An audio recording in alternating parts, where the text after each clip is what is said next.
할렐루야. 옆에 분에게 이렇게 인사합시다. 당신에게서 향기가 나네요.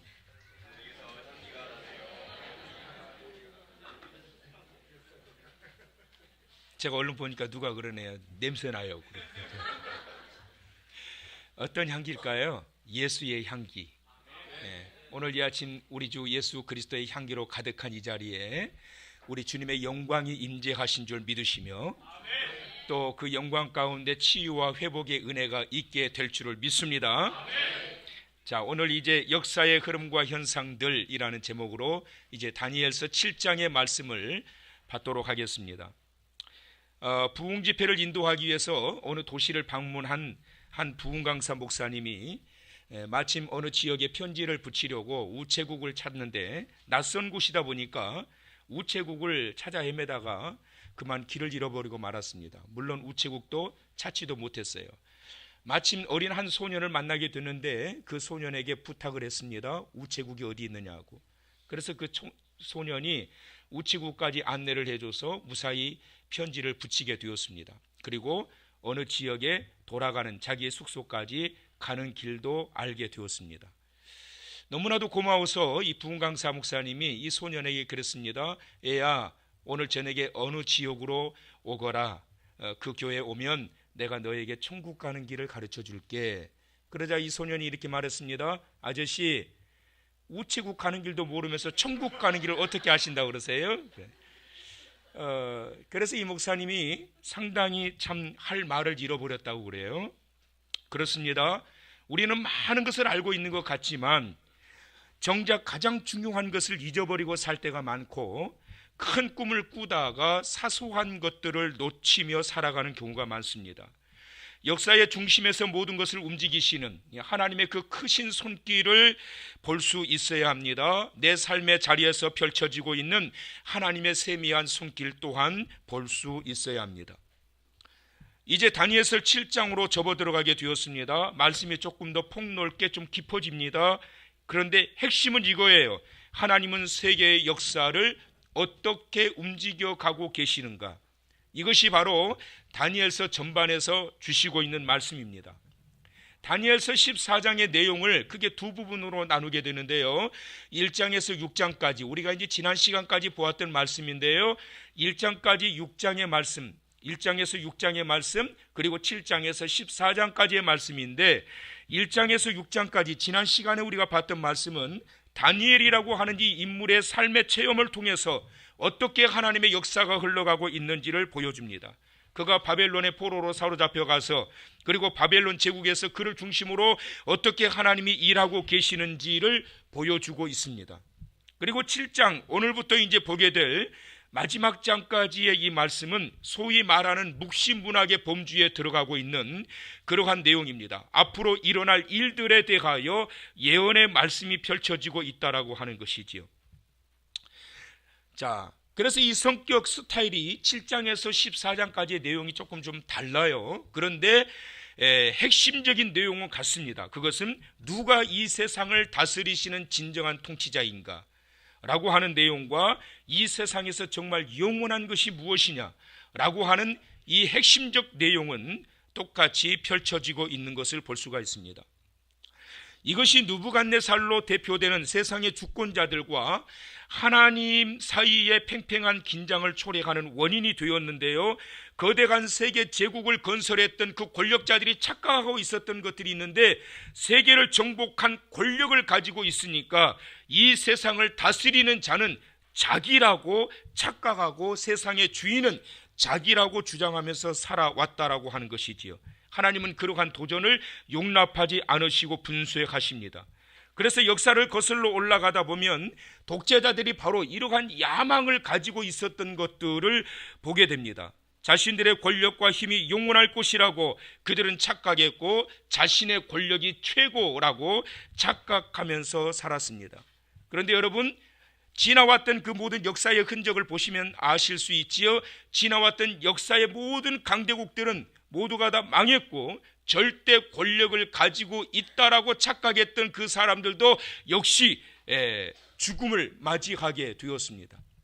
역사의 흐름을 보게 되면 대표적인 제국들이 구약 성경에 나타나게 되는데, 애굽이라고 하는 나라 굉장한 막강한 힘을 가지고 있었지요. 아수르라고 하는 나라 722년에 바로 북이스라엘을 점령하고 정복할 정도의 막강한 힘을 가지고 있었어요. 바벨론이라고 하는 나라도 역시 막강해요.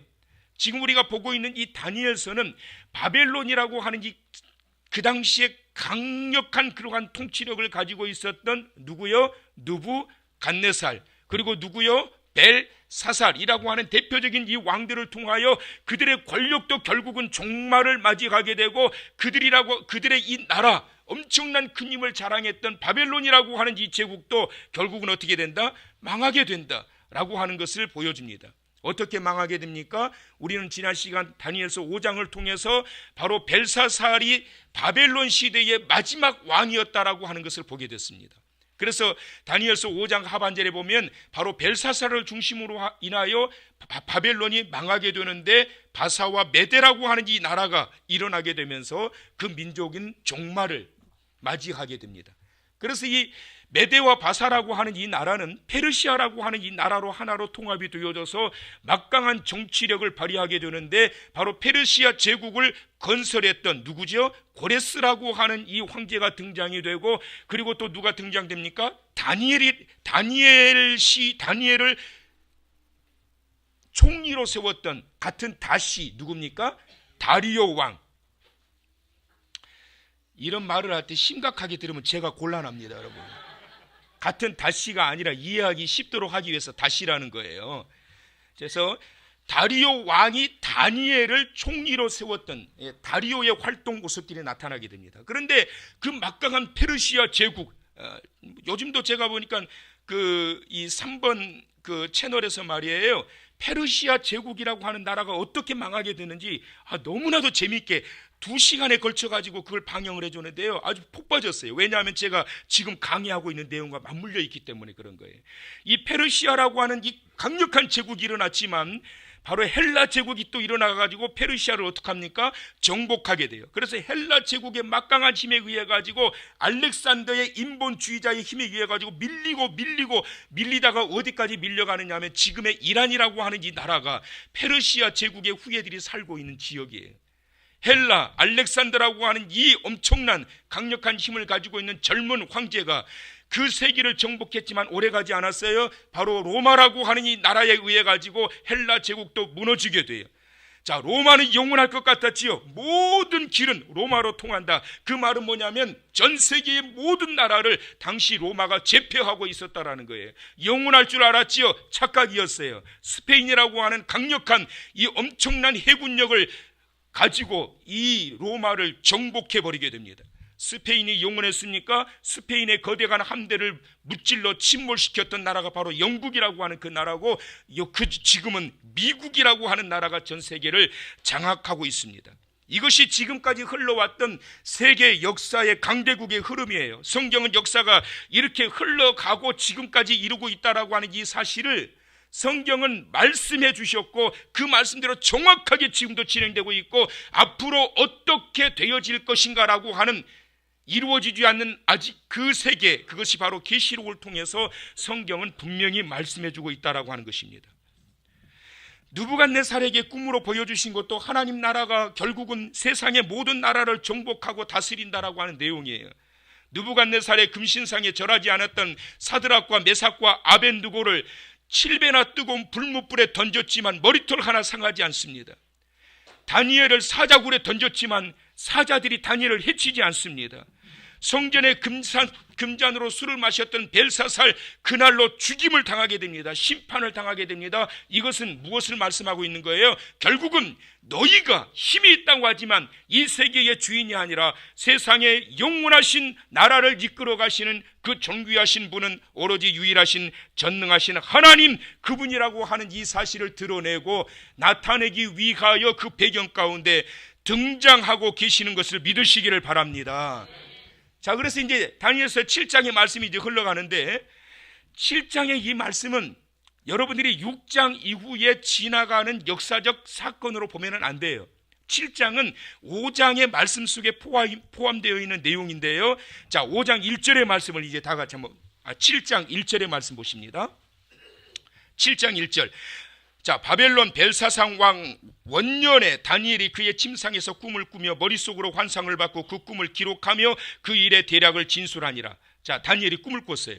자, 저를 보세요. 이제 다니엘이 꿈을 꿨는데 꿈을 꿨던 시대적 상황 배경이 언제라고 그랬어요? 누구 시대? 벨사살 왕 시대란 말이에요. 우리가 지난 시간까지 봤던 6장의 배경은 바벨론이 망하고 난 이후에 어떤 제국? 페르시아 제국의 누구가? 다리오 왕이 통치하던 시대의 상황인데 역사가 거슬러 올라가요. 자, 그래서 5장의 내용으로 이 말씀이 포함돼서 벨사살 왕 원년에 느부갓네살 시대의 관직에 있었던 자, 다리오 시대의 관직에 있었던 자가 누구예요? 다니엘이에요. 그런데 느부갓네살이 죽고 난 다음에 다니엘이 이제 관직에서 내려와서 잠시 쉬고 있어요. 그때의 다니엘에게 꿈이, 환상이 보여지게 된 거예요. 자, 그런데 이 환상을 봤는데 어떤 환상이냐면, 자, 2절의 말씀을 한번 보세요. 다니엘이 진술하여 이르되 내가 밤에 환상을 보았는데 하늘에 뭐가 있어요? 내 바람이 어디로? 큰 바다로 몰려 불더니. 다니엘이 환상을 봤는데 하늘에서 내 바람이 어디를 향해서? 큰 바다를 향해서 부는 이러한 모습. 그러니까 바람이 보여요, 안 보여요? 안 보이잖아요. 근데 다니엘에게는 보였어요. 4개의 바람이 큰 바다를 향해 부는 거예요.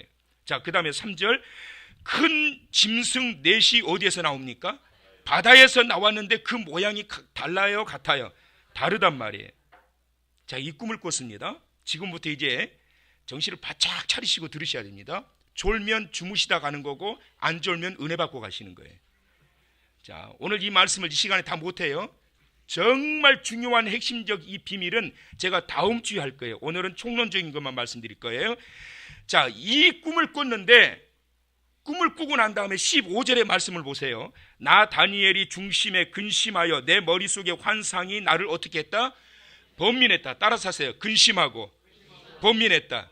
자, 그러면 꿈을 꿨는데 일부 예배 참석하셨던 분들은 다 아시니까 가만히 계시고, 꿈을 꿨는데 번민하고 근심했어요. 그러면 이 꿈의 내용을 다니엘이 알고 있어서 근심했을까요? 몰라서 근심했을까요? 라고 물어보면 아마 몰라서라고 할 거예요. 그렇죠? 알고 있어서 근심했다고요? 알아야 되겠지요. 왜냐하면 바벨론 제국 시대에 이 그 모든 지혜자들이 하나도 풀지 못했던 모든 꿈을 민첩한 영적으로 깨어있는 다니엘은 다 풀었단 말이에요. 그런데 자기가 꾼 꿈을 자기가 몰라요. 그런데 몰라서 근심한 거예요. 꿈을 꿨는데 이 꿈의 내용을 모르겠는 거예요. 도무지. 그러자 어떻게 하느냐 하면 천사가 이걸 풀어줍니다. 23절에 보면 모신자가 이처럼 이르되, 자, 모신자가 등장해서 풀어주는데 그 모신자가 누구냐면 천사예요. 천사가 다니엘에게 이 내용을 풀어줍니다. 자, 풀어줬어요. 자, 그랬으니까 이제 알겠어요? 모르겠어요? 알겠지요? 자, 그러자 28절. 그 말이 이에 그친지라. 자, 천사가 해석을 다 해줬어요. 그러고 나자 나 다니엘은 중심에 뭘 했다? 번민하였으며 내 얼굴빛이 어떻게 했다? 변하였으나 내가 이 일을 마음에 간직하였느니라. 따라서 합시다. 알아도 근심하고 몰라도 근심하고. 따라서 합시다. 모르는 게 약이다. 차라리 모르는 게 나아요. 근데 다니엘은 지금 알아도 근심이요, 몰라도 근심이요. 모를 때는 몰라서 근심했는데 천사가 풀어주니까 얼굴빛이 변해버린 거예요. 그러면서 그가 마음에 번민과 근심이 가득하게 되었습니다. 자, 그렇다면 천사를 통해서 풀어줬던 다니엘이 꾸었던 꿈의 내용이 도대체 어떤 것이길래 모를 때는 몰라서 근심하고 알려줬더니 알아서 근심을 했을까? 17절에 그 해석이 나옵니다.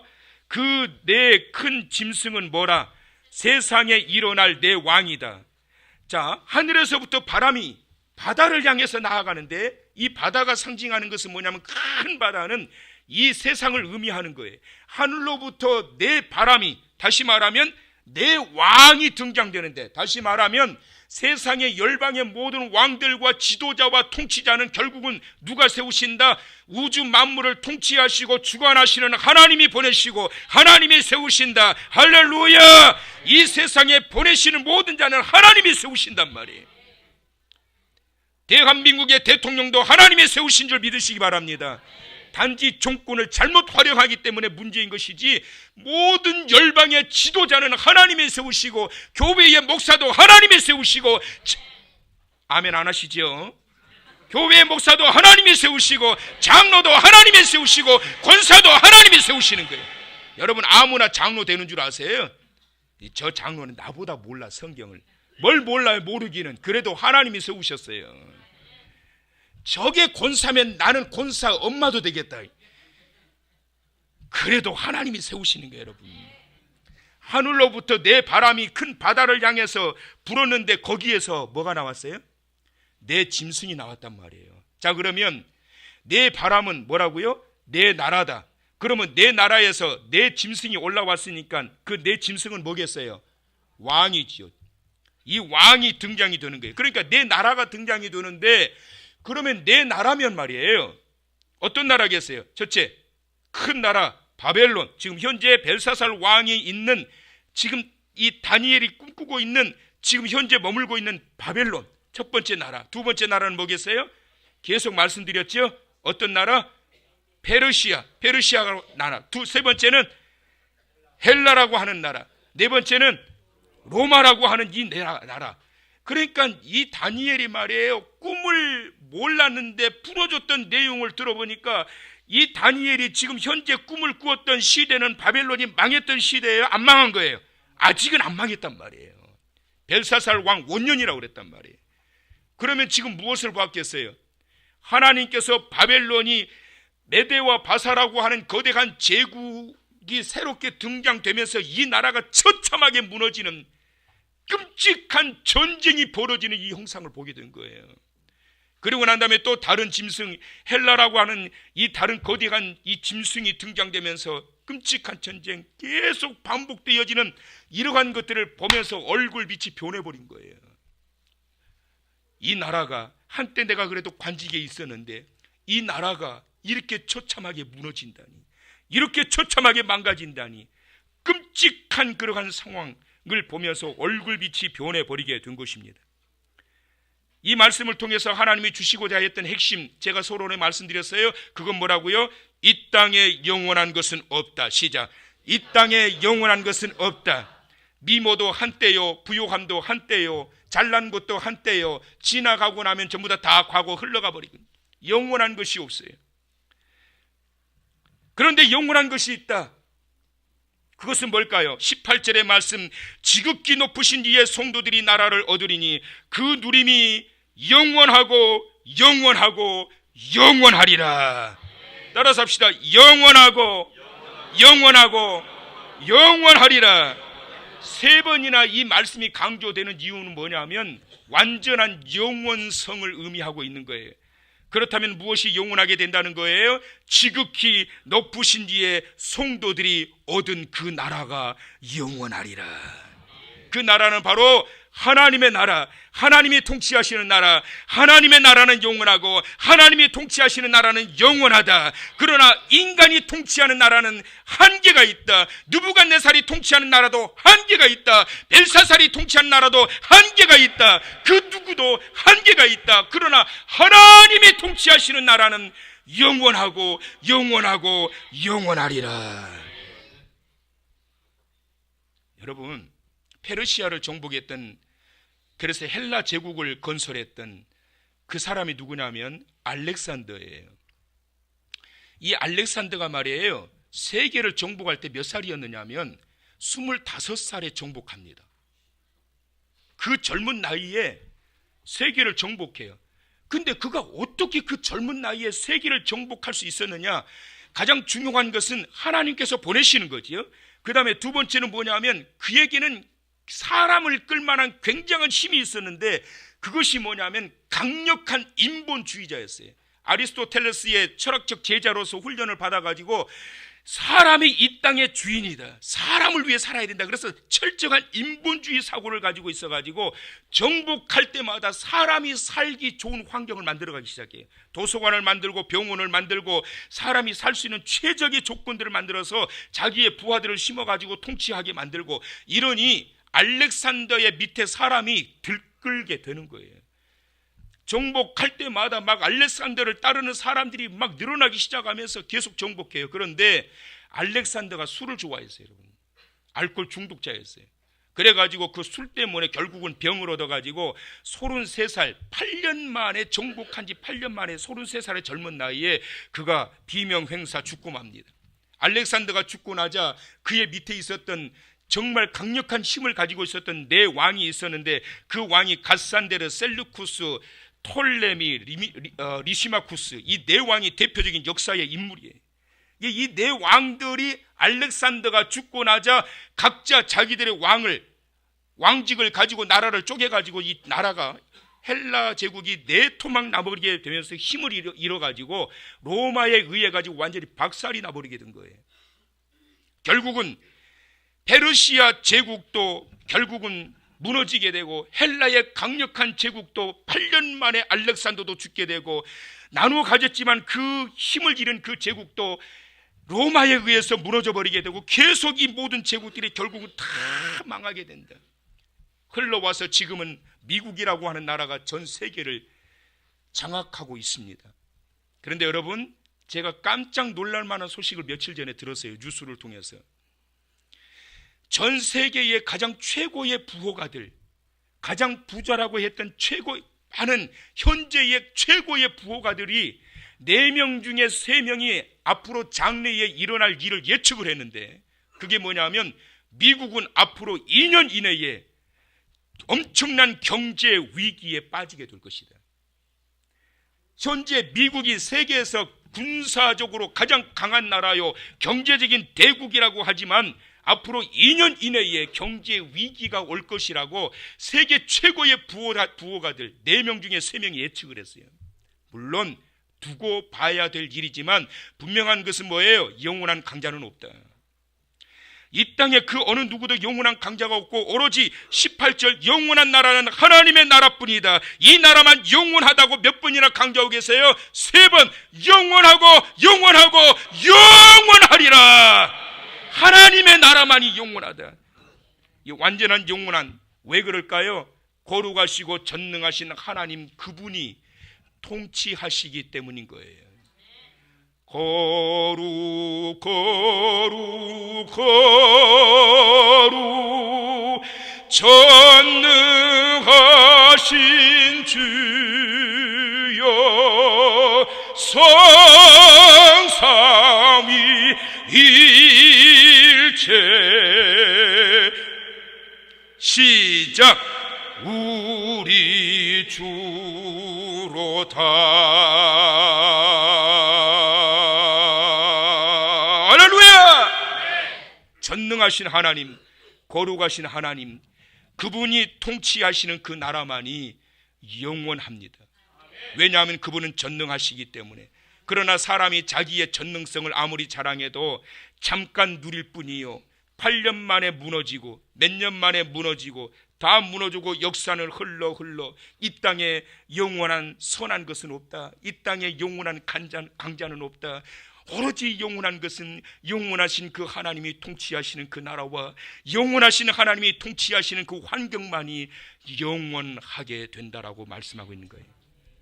지금 다니엘에게 역사의 흐름이 어떻게 흘러갈지를 보여주고 있는데, 7장의 말씀이 시작된 그 시기 벨사살 원년에 이 경고를 하나님이 하셨어요.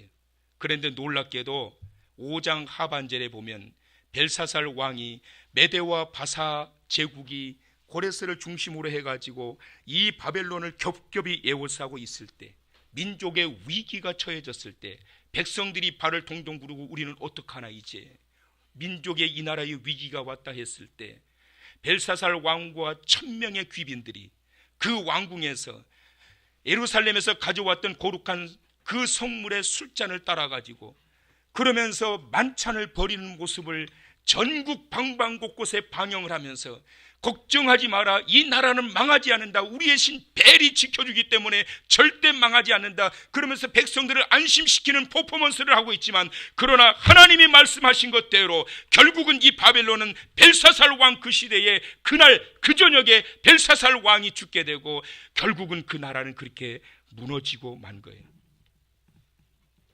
모든 것이 지나갑니다, 여러분. 부귀도 지나가고 영광도 지나가고 자기 자랑거리도 지나가요. 더더군다나 슬픔도 지나가고 아픔도 지나가고 상처도 지나가요. 오늘도 내일이 되면 지나가는 과거가 되는 거예요. 그런데 영원한 것, 하나님의 통치하시는 그 세계와 하나님께서 통치하시는 그 자리는 전능하신 하나님의 능력으로 인해서, 그리고 믿음의 사람이 거하는 그 자리는 전능하신 통치하시는 그 하나님의 손길 안에서 영원하게 될 것입니다. 오늘 말씀의 결론으로 이 말씀을 드리려고 합니다. 여러분 뉴스를 통해서 보셨겠지만 며칠 전에 미국 뉴욕에서 텍사스주 달라스를 향해서 비행했던 여객기가 사고를 당한 사건입니다. 9,000m 상공에서 엔진이 공중에서 폭발을 해버리고 말았습니다. 이 여객기는 이륙한 지 20분 만에 날돌 중에 왼쪽 날개 아래에 있던 엔진이 터지면서 작동을 멈춰버렸습니다. 9,000m 상공입니다. 엔진 파편이 튀면서 창문이 깨지고 기내 기압이 급속도로 떨어지고 있었고, 위에서는 산소 마스크가 떨어지면서 순식간에 기내 안은 아수라장이 되어 버렸습니다. 당시 149명의 승객을 태운 여객기는 수직으로 급강하하면서 바닥으로 떨어지고 있었습니다. 이때 승객들은 기사에 의하면 어쩌면 생의 마지막이 될지도 모를 이 위기의 순간에 하나님을 찾았다고 보도하고 있습니다. 그들은 이렇게 기도했다고 합니다. 주여, 천사를 보내 우리를 구해주세요.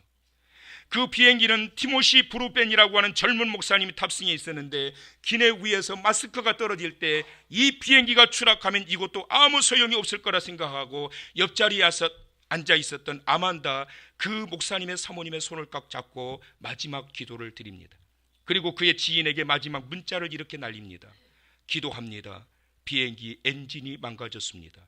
딸들에게 사랑한다. 그리고 하나님이 늘 함께 할 것이라고 말해주세요. 당시 이 사고 여객기 기장은 여성 전투기 조종사 출신이었던 기장 태미 조 슐츠라고 하는 여인이었습니다. 이 여인은 독실한 기독교 신자였습니다. 그가 교회에서 남편을 만나 결혼을 했고 첫 딸을 입양을 해서 키우면서 항상 믿음 안에 살았던 그녀였습니다. 추락하고 있는 이 조종칸을 붙들고 이 태미주 숄츠는 하나님께 기도하면서 지혜를 발견하게 됩니다. 그것은 여객기의 속도를 줄이면 더 큰 위험에 빠질 거라고. 그래서 최고의 속도로 이 여객기를 올리면서 활주로를 향해 이 여객기를 급강하시키기 시작합니다. 그리고 조종칸을 붙들고 기도합니다. 하나님 도와주세요. 저는 하나님의 기적을 믿습니다. 그녀는 교회에서 남편을 만나 결혼하면서 이렇게 살아왔고 주변의 많은 사람들에게 그녀의 믿음에 대해서 많이 알려진 바 되었는데, 이 일이 있고 난 이후에 그녀의 주변에서 그녀에 대해서 이런 말을 합니다. 그게 바로 슐츠예요. 바로 그녀는 언제나 어떤 상황에서도 절대로 흔들리지 않지요. 사랑하는 성도 여러분, 믿음의 사람은 어떤 상황에서도 흔들리지 않습니다. 그리고 그분의 나라는 영원합니다. 역사와 모든 상황을 움직이시는 분은 전능하신 하나님입니다. 그분의 통치 앞에 믿고 순복할 때 하나님이 그때 일하십니다. 하나님이 그때 통치하십니다. 사드락과 메삭과 아벳누고를 그 풀무불 속에서 하나님이 통치하셔서 보호하셨고, 다니엘을 굶주린 사자굴 속에서 통치하셨던 하나님의 손길이 믿음의 사람 다니엘을 건져내게 하셨고, 비행기가 149명이 탑승한 비행기가 추락하는 상황에서도 조종칸을 붙들고 하나님 도와주세요. 나는 하나님의 기적을 믿습니다. 그 믿음의 자리에 하나님의 통치가 임했던 거예요. 사랑하는 성도 여러분, 얼마나 가지고 계세요? 얼마나 잘나셨어요? 영원하지 않아요. 잠깐 지나가요. 그런데 영원하신 하나님의 나라, 나를 영원한 자리로 이르게 하실 그 존귀하신 하나님 앞에 우리의 믿음을 드러내면서 이번 한 주간도 하나님의 통치 안에서 이번 한 주간도 주의 은혜와 복을 누리며 승리하시기를 주님의 이름으로 축원합니다.